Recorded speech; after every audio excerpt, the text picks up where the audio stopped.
তবে আমার একটা মামুর একটা জিনিস ভাল লাগে কি, আমরা যে ভিডিওগুলা বানাই, যে টাকা পয়সা পাই, কিছু টাকা কিন্তু গরিবরে দান করে, আপনারা দেখছেন। সেটা আমি বলি, আমি পার ডে ৩,০০০ টাকা পেমেন্ট পাই। ৩,০০০ টাকা পেমেন্ট থেকে আমি ২,০০০ টাকা আমার নিজের কাছে রাখি। ১,০০০ টাকা দিয়া আমি গরিব দুঃখীরে বাজার সদাই করে দিই। অনেক গরিব দুঃখী আছে, বাবা না আমি খাই নাই কেন।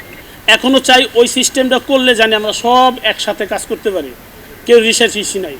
আমি ওরে মারতে যাব না, ও আমাকে মারতে আসবে না। যেহেতু আমরা চলচ্চিত্রে একটা ভাই ভাই পরিবার, আমরা সবাই একসাথে মিলেমিশে কাজ করি। এখন কি দেখেন, মিলেমিশবো কি, আর একটা কথা কইলে ওই দুইটা উল্টা কয়। এই জন্য কি ভাই একটু দূরে আসতে। এই ব্যাপারটা নিয়ে আমি একটু অন্যদিকে চিন্তিত। ঘটনা এখন বাংলাদেশ চলচ্চিত্র শিল্পী সমিতির বাজারটা ভালো না, এবং যারাই আমাদের বাংলাদেশের যারাই ফাইটার আছে, অনেক সিনিয়র ফাইটার বয়স হয়ে গেছে, কাজ করতে পারতেছে না। আবার ছোট ছোট কিছু জুনিয়র ফাইটার যারা আছে, ওনারা একদিন কাজ করলে 1 মাস বৈশা থাকে। আগে আমাদের কাজ ছিল মাসের ভিতরে 20 দিন 25 দিন আমরা সিনেমার কাজ করছি, ফাইটে কাজ করছি। আর এখন দেশের যে পরিস্থিতি, একটা সিনেমা রিলিজ দিতে গেলে তারা হিমশিম খাচ্ছে। আমি যে আপনি একটা ছবি বানাবো, আমার টার্গেট থাকতে হবে যে আমার একটা ছবিতে 2 কোটি টাকা যদি একটা বাজেট থাকে, যারা এফবিসিতে আনাচে কানাচে পড়ে রয়েছে, যারা কাম করে খাইতে পারতেছে না এখন, তাদের সুযোগ দেওয়া হোক, বা তারা এই ইউনিটে কাজ করে 2টা পয়সা পাবে কেমনে? এখন তো ছবিই চলে না। একটা ছবি যে রিলিজ দিয়া যে 2 টাকা কামাবে, 2টা কামানো হিসাব বাদ দেন, ছবিটা যেই মানে পরিবহন খরচ করছে 2 কোটি টাকা, সে চালানটা ওইটা আসুক, চালানটাও ওইটা আসে না, তাহলে তারা কীভাবে এই ফিল্ম জগতে একটা ছবি বানায় রিলিজ দিব বলেন? যেরকম আপনারা আমি দেখতে পারি না, আপনি আমারা দেখতে পারেন না।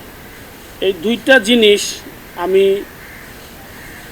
বাংলাদেশের যে সরকার কিন্তু আছে, এখন তো সরকার গঠন হয় নাই, নির্দলীয় সরকার যে আছে, আমি তার কাছে আবেদন জানাই এই চলচ্চিত্র পাড়াটারে আগের মতো কইরা দিতে।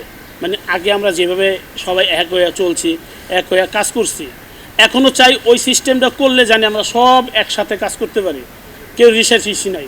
আমি ওরে মারতে যাব না, ও আমাকে মারতে আসবে না। যেহেতু আমরা চলচ্চিত্রে একটা ভাই ভাই পরিবার, আমরা সবাই একসাথে মিলেমিশে কাজ করি। এখন কি দেখেন, মিলেমিশবো কি, আর একটা কথা কইলে ওই দুইটা উল্টা কয়। এই জন্য কি ভাই একটু দূরে আসতে। তবে সবারই নিয়ে যদি কাজ করতো, হ্যাঁ, একটা সিনেমার ধরেন নতুন প্রডিউসার, তারা যদি আগের পুরানো কিছু আর্টিস্ট নিয়ে কাজ করতো, যে তোমারে ভাই এই দিতে পারবো না, এই দিতে পারবো, তাই কিন্তু কাজ করতো। কিন্তু অনেক মানুষ দেখা যাইতেছে যে অনেক মানুষ না খেয়ে আছে, ঠিক আছে, অনেক ডিরেক্টররা না খেয়ে আছে, অনেক টেকনিশিয়ানরা না খেয়ে আছে, অনেক ক্যামেরাম্যানরা না খেয়ে আছে। এই যে নতুন নতুন যে ক্যামেরাম্যানগুলো হয়েছে, তারা কিন্তু এখন বর্তমানে কাজ করতেছে। বা আল্লাহর অসীম রহমতে কি যে আগের দিনগুলা কিন্তু আমাদের ভালো গেছে, মাঝখানে কিছু দিন খারাপ গেছে, হ্যাঁ, ঠিক মতন সিনেমা হইতো না, ঠিক মতন কোনো নাটকে কাজ করতে পারতাম না। এখন বর্তমান কিন্তু আল্লাহর অসীম রহমতে আমরা কাজ করতেছি, আর অনেক মানুষ কিন্তু না খেয়েই থাকে। তবে আমার একটা মামুর একটা জিনিস ভাল লাগে কি, আমরা যে ভিডিওগুলা বানাই, যে টাকা পয়সা পাই, কিছু টাকা কিন্তু গরিবরে দান করে, আপনারা দেখছেন। সেটা আমি বলি, আমি পার ডে ৩,০০০ টাকা পেমেন্ট পাই। ৩,০০০ টাকা পেমেন্ট থেকে আমি ২,০০০ টাকা আমার নিজের কাছে রাখি। ১,০০০ টাকা দিয়া আমি গরিব দুঃখীরে বাজার সদাই করে দিই। অনেক গরিব দুঃখী আছে, বাবা না আমি খাই নাই কেন। যেইটা খাইতে চায়, গরু হোক মুরগি হোক, যেইটা আমি হোটেলে নিয়ে তাদের খাওয়াই।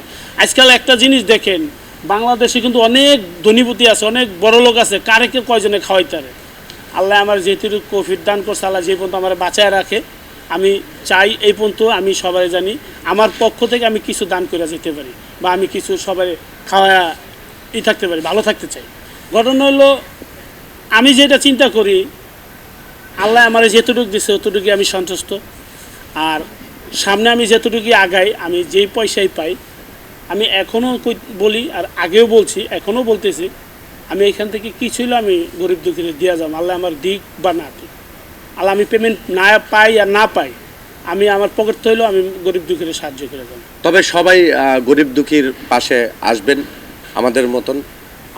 আমাদের তো কিছু নাই, হ্যাঁ, তবু আল্লাহর অসীম রহমতে যাই পাই, ওইদা কিছু মামা হতবা হেল্প করে গরিব দুঃখিনীর মাঝে।